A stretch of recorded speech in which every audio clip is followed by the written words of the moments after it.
Hi friends, আসসালামু আলাইকুম। সবাই কেমন আছো বন্ধুরা? আশা করি সবাই খুবই ভালো আছো। আমি আল্লাহর রহমতে অনেক ভালো আছি। চলে এসেছি তোমাদের মাঝে আরেকটা রেসিপি নিয়ে। তো আজকের রেসিপিটা হচ্ছে পিঠা রেসিপি বন্ধুরা।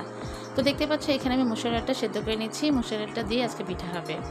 তো এখানে আমি চিনির সুরাটা করে নিচ্ছি। তো চিনির সুরাটা করে আলাদাভাবে রেখে দিব। এটা চিনির সুরাটা একটু আঠালো হবে বন্ধুরা। আর অনেকটা পরিমাণে চিনি দিয়েছি, এখানে 1.5 কাপ পরিমাণ চিনি হবে। তো পরিমাণ মতো পানি দিয়ে দিয়েছি। তো এখানে এখন আমি এই যে ডালটা দেখছো, ডাল ঘুটনি দিয়ে ঘেটে দিয়ে এখানে আরেকটু পানি দিয়ে দিয়েছি। পানিটা দিয়ে আমি এখন আটা কাওয়া করে নিব। তো আটা কাওয়াটা যেন ভালো হয় সেজন্য অবশ্যই আমাদেরকে বলক ওঠা পর্যন্ত অপেক্ষা করতে হবে। আর এখানে এখন দিয়ে দিব পরিমাণ মতো একটু লবণ। তো কতটা লবণ দিব সেটাও দেখিয়ে দিচ্ছি তোমাদের। তো বন্ধুরা এখন এটা নেড়ে চেড়ে ভালোভাবে একটু বলক করা পর্যন্ত অপেক্ষা করব। তো আটা কাওয়া হলে বন্ধুরা কিভাবে পিঠা বানাবো সেটা তোমাদের সাথে শেয়ার করবো। তবে পিঠাটা বানানোর ক্ষেত্রে তোমাদের সম্পূর্ণটা না দেখালেও পিঠাটা কীরকম হবে সেটা তোমাদেরকে অবশ্যই আমি শেয়ার করব। আর সবচেয়ে বড় কথা, এতটা বড় ভিডিও করলে তোমরা কেউ দেখবে না, তোমাদের হাতে সময় কম, তাই আমি বিবেচনা করে অল্প করে করলাম। তো দেখো বন্ধুরা আটাটা কাওয়া হয়ে গিয়েছে। তো এখন এটা আমি ভালোভাবে ড্র করে নিব, খুব ভালো করে ছেনে নিব একেবারে মিহিন করে, যাতে পিঠাগুলো খুব সুন্দর হয়। তো বন্ধুরা এখন দেখো পিঠাগুলো বানিয়ে ফেলেছি কিভাবে। তো তোমাদের সাথে সেটাই বলবো। এখন আমি এখানে একটু বেশি পরিমাণে আটা নিয়ে তারপর এটা আমি রুটির মতো করে বেলে নিয়েছি, কিন্তু এটা একটু মোটা করে নিয়েছি যাতে পিঠাগুলো মজবুত হয়, মোটা হয়, যাতে ভেঙে না যায়। তো তারপরে দেখো একটা মোটা করে পিঠা রুটি বানিয়ে 4 ভাগ করে এরকম নকশা করে নিয়েছি। এখন ভেজে নেব।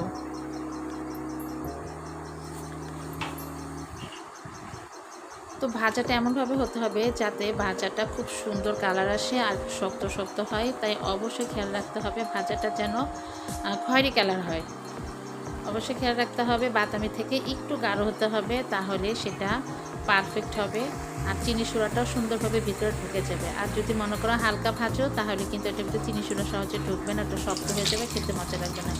যখনই তুমি একটু খয়েরি কালার করে ভেজে নেবে তখন কিন্তু এটা খেতেও মজবুত হবে, মচমচে হবে। দ্বিতীয়ত এটার ভিতরে চিনি সুরাটা অনায়াসে ঢুকে যাবে। আর এই পিঠাটা কিন্তু খুব মজা বন্ধুরা। এই পিঠাটা কিন্তু খেতে গেলে মনে হবে যে আমরা যে দোকানে থেকে মিষ্টি কিনে খাই, মিষ্টির ভিতরে যে রসটা থাকে চিনির সুরা, সেইভাবে এটার ভিতরে ঢুকে যাবে, খুব রসালো হবে, খেতে অনেক টেস্ট এটা। তো ভাজাটা সুন্দর করে ভেজে নিচ্ছি বন্ধুরা। আর সুন্দর করে ভাজতে গেলে অবশ্যই একটু সময় দিতে হবে, কারণ সময় না দিলে যে কোনো জিনিস পারফেক্টভাবে হয় না। তো অবশ্যই পারফেক্ট করতে গেলে একটু সময় নিয়ে করতে হবে। তো আশা করি তোমরা কষ্ট করে ভিডিওটা সম্পূর্ণ দেখবে, তাহলে বুঝতে পারবে কতটা সুন্দরভাবে আজকে পিঠাটা আমি তৈরি করছি। তো এইভাবে পিঠা তোমরা বাসা অনায়াসে খুব সহজে তোমরা বানিয়ে খেতে পারো।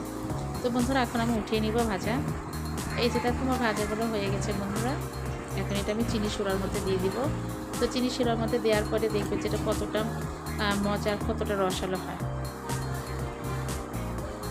তো এখন আমি চিনি শিরার মধ্যে দিয়ে দিচ্ছি বন্ধুরা। আর চিনি শিরার মধ্যে দিলেই এটা আমি কিছুক্ষণ নেড়েছে আবার ঢেকে দিব, কেননা ঢেকে দিলে এটার ভিতরে যে রসটা ঢুকবে। যেহেতু পিঠাগুলো নামানোর পর গরমই আছে, সেহেতু চিনি শিরার ভিতরে দিলে খুব তাড়াতাড়ি এটা ভিতরে চিনি শিরাটা ঢুকে যাবে, খুব রসালো হয়ে যাবে পিঠাটা।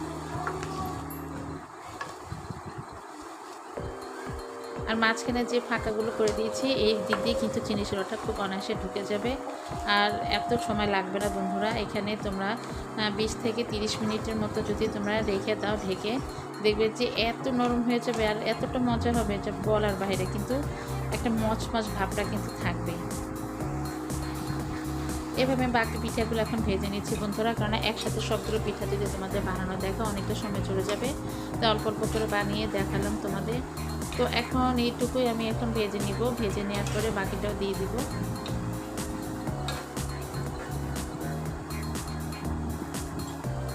তো বন্ধুরা এখন সবগুলো একসাথে দিয়ে দিচ্ছি। দেখো সবগুলো পিঠা আমার এখন দেওয়া হয়ে গেছে।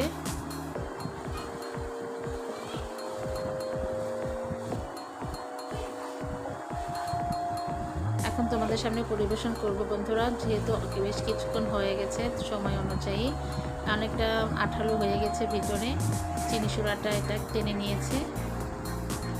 যে দেখো তোমাদের দেখাচ্ছি, এখন পরিবেশন করে তোমাদের বাকিটাও দেখিয়ে দিব বন্ধুরা।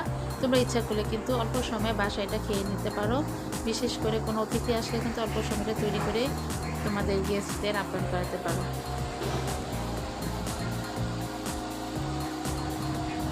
তো বন্ধুরা, আজকের রেসিপিটা যদি ভালো লাগে অবশ্যই একটা লাইক দিতে আর অবশ্যই আমার চ্যানেলটাকে সাবস্ক্রাইব করে পাশে থাকবে। তো পরিবেশন করা শেষ হয়ে গেল বন্ধুরা, তোমাদের সামনে আমি দেখিয়ে দিলাম কতটা পারফেক্টভাবে পিঠাটা তৈরি করেছি। খুব অল্প সময়ে তোমরা করতে পারো, যে পিঠা বানাতে অনেক সময় লাগে, এত সময় তো আমাদের হাতে নেই। কিন্তু যে কোনো বন্ধুরা পারফেক্ট জিনিস বানাতে গেলে সময় দিতে হয়। তবে তোমাদের যাদের সময় কম তারা কিন্তু এরকম অল্প সময়ে খুব দ্রুত এই পিঠাটা বানিয়ে নিতে পারো। আমি তোমাদের দেখাচ্ছি যে মাঝখানে যে ফাঁকাগুলো, এটা কাটার কারণ হচ্ছে এটা ভেতরে যেন রসগুলো খুব তাড়াতাড়ি ঢোকে আর খুব তাড়াতাড়ি নরম হয়ে যায়, যাতে আমাদের বেশি সময় না লাগে। আমি এখানে 20 থেকে 30 মিনিটে বলছি, তোমরা 10 মিনিটও হয়ে যাবে। তো সবাই ভালো থাকবে বন্ধুরা, আল্লাহ হাফেজ।